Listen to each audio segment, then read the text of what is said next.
Right, I want to bring you some breaking news from Russia now. Well, from space. Right, I want to bring you some breaking. But Russia's Lunar 25 spacecraft has apparently crashed into the moon after it spun into an uncontrolled orbit. Now this is according to Russia's space agency. A little earlier reported an abnormal situation that occurred to the spacecraft when it was preparing a pre-landing orbit. Now Luna 25 was scheduled to land on the south pole of the moon tomorrow. That was the plan. Seems like that is no longer the plan. Let's go live to the newsroom. BBC's Europe regional editor Paul Masters there. Hi Paul, so just talk us through what's happened here.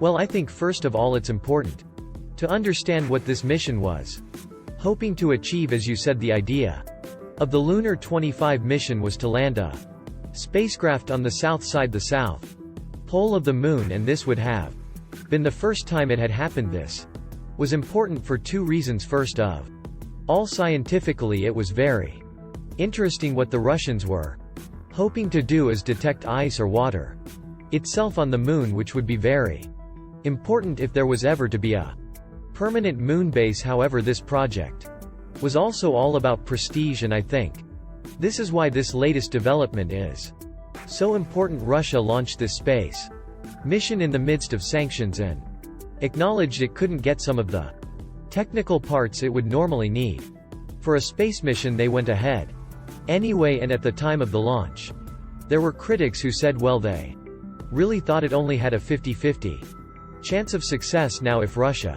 successfully landed this spacecraft on the south pole of the moon soon, it would be able to say, look, you sanction us, and still we're able to manage this extraordinary technical achievement. Instead, it appears that the lunar spacecraft has crashed. That's what task the Russian news agency is saying, and so that I do think is not going to do anything for Russia's sense of prestige at the moment. We don't know exactly what happened, but it certainly was very close to the moon when things were going right. Only on Saturday, the Russian space agency was showing off about the success of the mission. It showed some photographs that the spacecraft had taken of a crater on the moon. It was crowing about how already it had been able to analyze some of the chemistry of the lunar surface, and then a few hours later we were told that just as they were trying to shift the spacecraft into what's called a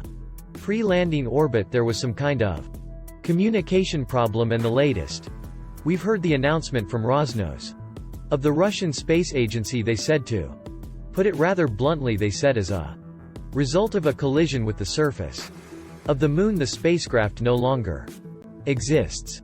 That's pretty final and fundamental, I guess. But it's not the only country with a kind of rocket on its way to the moon's south pole. Is it full? This is the most extraordinary thing about this mission, and indeed the development we've just heard about. At the same time, India is trying to achieve exactly the same feat, landing a spacecraft for the first time on the south pole of the moon. Their Chandrayaan-3 spacecraft actually took off, but before the Russian one did. So after the Russian one did and was expected to land on Wednesday, now there was clearly a race going on, and it now looks like the Indians have far more chance of winning that race, I should say. Though the India Space Agency tried this mission before and their rocket crashed on that occasion, which shows that this isn't an easy mission to achieve. But it is also noteworthy that they were the original space race was the United States versus the Soviet Union. This time it's been Russia versus India. And I cannot overstate how important space is for Russia's sense of prestige.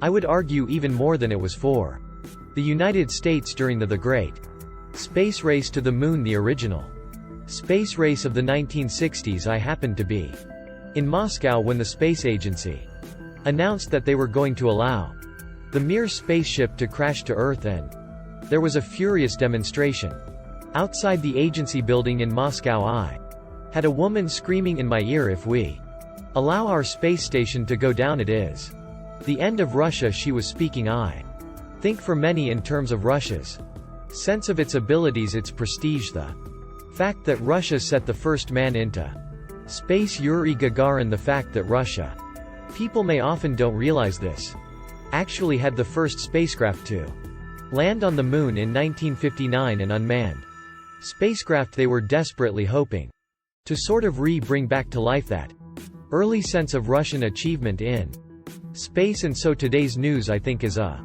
major blow, no, not just for the Russian Space Agency but for Russia itself and indeed for President Vladimir Putin. Okay, Paul, thank you so much for that.